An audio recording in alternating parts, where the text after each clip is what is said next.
तो आज के वीडियो में हमें पढ़ना है फ्रिक्शन का रिड्यूस मेथड ऑफ फ्रिक्शन, यानी नहीं पहले ये पढ़ना है लॉज ऑफ फ्रिक्शन। ठीक है, लॉज ऑफ फ्रिक्शन के बारे में पढ़ना है, यानी फ्रिक्शन का क्या क्या नियम है उसके बारे में। Laws of friction,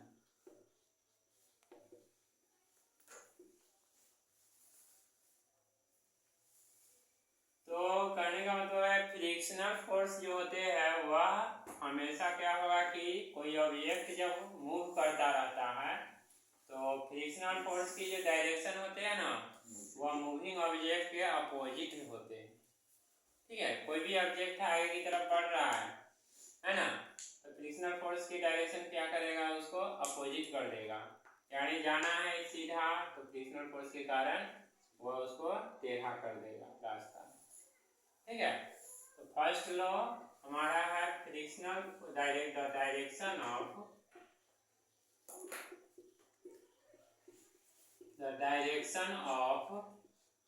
frictional force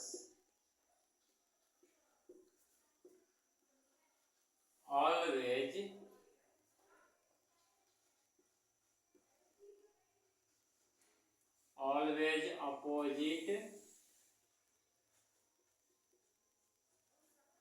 opposite to the moving object।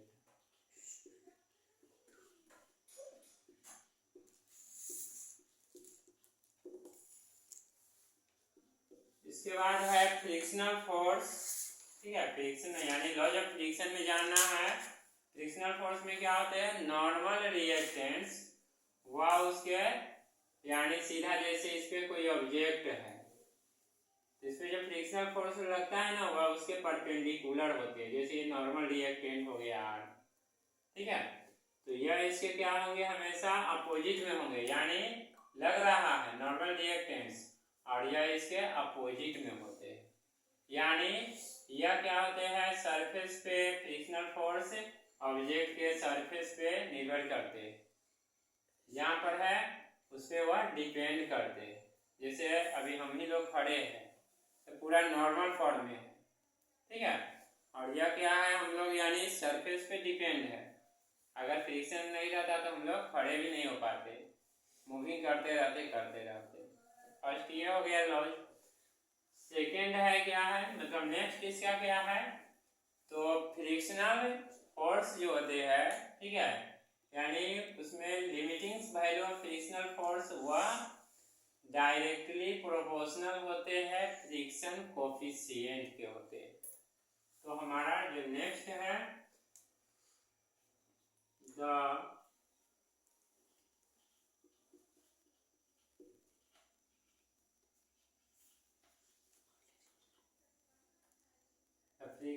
Friction force of normal reactant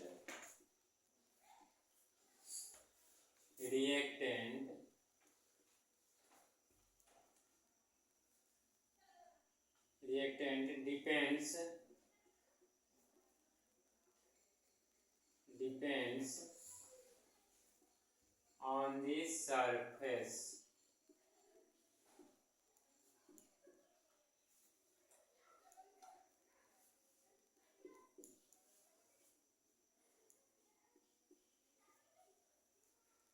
next है the limiting value of friction force,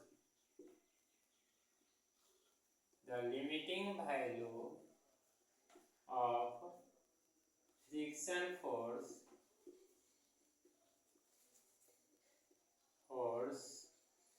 is directly proportional to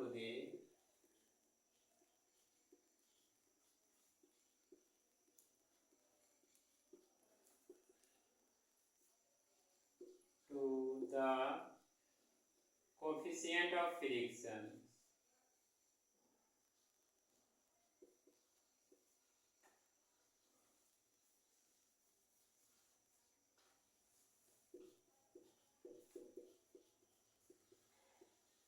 यानी कोफिशिएंट ऑफ फ्रिक्शन को ना म्यू से डिनोट करते हैं। ठीक है,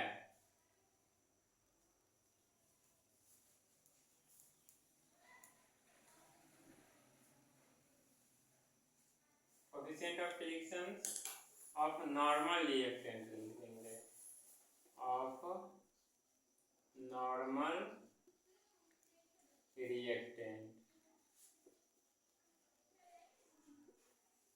जैसे F प्रोपोर्शनल R हो जाएगा और F इक्वल टू जब प्रोपोर्शनल होता है ना तो कांस्टेंट यही हो जाते हैं मी, ये म्यू जो है यह कांस्टेंट हो गया mu R, F equal to mu are.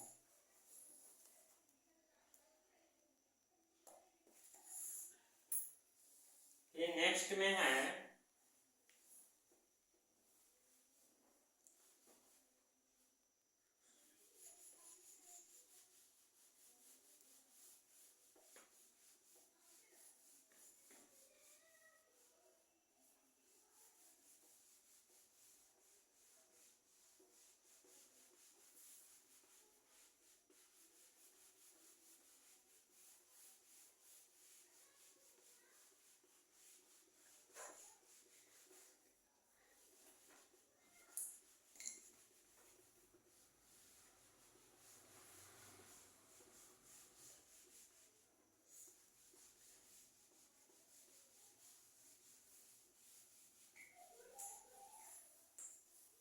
Next है, जैसे अभी बताया है सरफेस पे ऑब्जेक्ट है और इस पे क्या है नॉर्मल रिएक्टेंट है अपवार्ड, ठीक है। तो इसका जो वैल्यू होता है यानी फ्रिक्शन का, तो यह नॉर्मल रिएक्टेंट्स यानी फ्रिक्शनल फोर्स के में से ये अपोजिट होते हैं और या इसके सरफेस एरिया पे डिपेंड नहीं करता, कोफिशिएंट ऑफ फ्रिक्शन, ठीक है। तो लिखेंगे the coefficient of friction, the coefficient of friction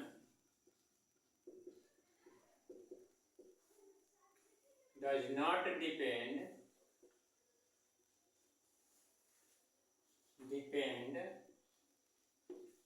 upon the surface area and nature of the object।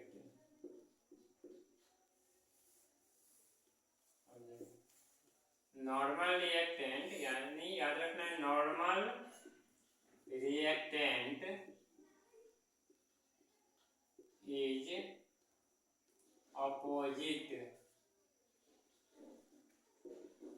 opposite to the surface,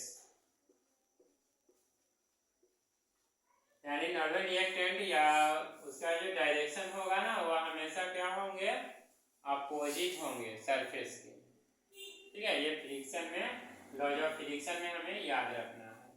फिर नेक्स्ट है हमें आप जानना है कोफिशिएंट ऑफ फ्रिक्शन, जिसका न्यूमेरिकल बनाने में बहुत से यूज है, अब इसके बारे में हमें डिटेल्स जानना है, ठीक है। छोटी सी टॉपिक है कोफिशिएंट ऑफ फ्रिक्शन, उसके बारे में नेक्स्ट टॉपिक में।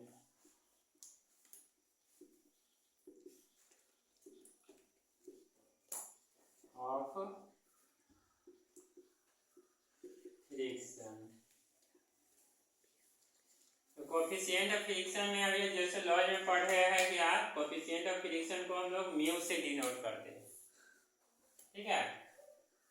तो म्यू से डिनोट करते हैं तो जो फ्रिक्शनल फोर्स होते हैं कोई भी टू सरफेस है, मान लिया कोई भी मतलब दो टू सरफेस के बीच जो फ्रिक्शनल फोर्स होंगे यानी डायरेक्शन ऑफ फ्रिक्शनल फोर्स, वह जो ऑब्जेक्ट मूविंग कर रहे हैं वह उसके क्या होंगे नॉर्मल रिएक्टेंट के डायरेक्टली प्रोपोर्शनल होंगे। यानी याद रखना है कोई ऑब्जेक्ट मूव कर रहा है, मूव करने की कंडीशन में जो फ्रिक्शनल फोर्स होंगे वह उस यानी नॉर्मल रिएक्टेंट के डायरेक्टली प्रोपोर्शनल होते हैं, ठीक है। ये हमें याद रखना है।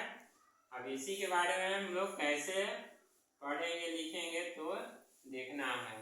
लिखेंगे the direction of frictional force, the direction of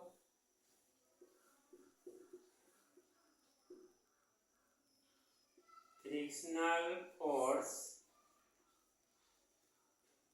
between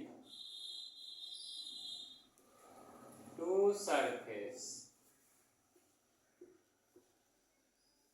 between any two surface लगा देंगे, बिटवीन एनी मतलब कोई भी टू सरफेस है, सरफेस इज डायरेक्टली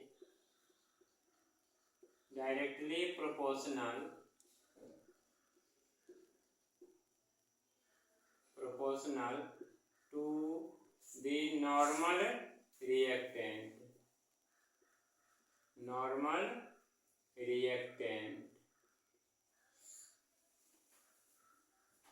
तो नॉर्मल रिएक्टेंट्स यानी F डायरेक्टली प्रोपोर्शनल, R जब प्रोपोर्शनल हटेगा तो क्या हो जाएगा, कांस्टेंट, ये तो म्यू हो गया R, तो F इक्वल टू म्यू, तो म्यू इक्वल टू क्या हो गया, F बाई R हो गया। ये दोनों कंडीशन फार्मूला हमें याद रखना है न्यूमेरिकल खासकर सोल्व करने के लिए। F equal to mu R, और इसमें F को बोलेंगे फ्रिक्शन कोफिशिएंट, यानी F जो हो गया FC, तो coefficient of frictional force, COE coefficient of friction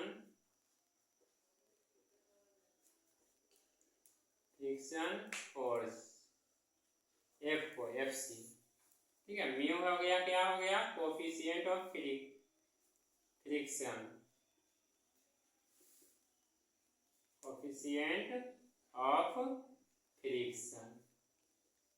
इसका कोई यूनिट नहीं होता है, याद रखना है। Coefficient of friction mu is no unit, यानी इसका कोई ऐसा यूनिट नहीं होता है, ठीक है, ये हमें ध्यान में रखना है। यानी इसका वैल्यू जब भी न्यूमेरिकल बनाएंगे तो दिया रहेगा, ठीक है।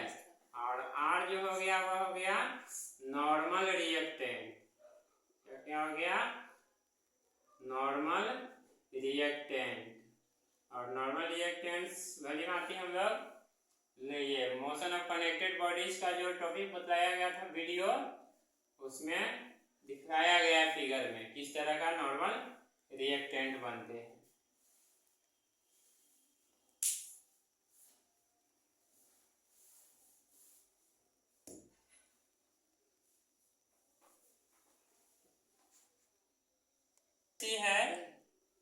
FC है, यह क्या है, कोफिशिएंट ऑफ फ्रिक्शन, यानी फ्रिक्शन कहने का मतलब ये न्यूटन में दिया रहेगा, जैसे हम लोग सिंपल से फोर्स के बारे में पढ़ते हैं। सिर्फ क्वेश्चन में लिखा जाता है न्यूमेरिकल बनाने में the value of A frictional force is 12 Newton 5 Newton, इस तरह, ठीक है। और कोफिशिएंट ऑफ फ्रिक्शन सीधे दिया रहेगा, जैसे कहीं भी लिखा हुआ है कोफिशिएंट ऑफ फ्रिक्शन तो समझ जाना उसका वैल्यू 1 रहेगा, 0.5 करके दिया रहेगा, ठीक है। तो वैल्यू पुट कर देंगे। नॉर्मल रिएक्टेंट निकालना होगा तो नॉर्मल रिएक्टेंट निकालेंगे, एंगल के भी फॉर्म में आते हैं, तो वो सब हम लोग आगे पढ़ेंगे, ठीक है।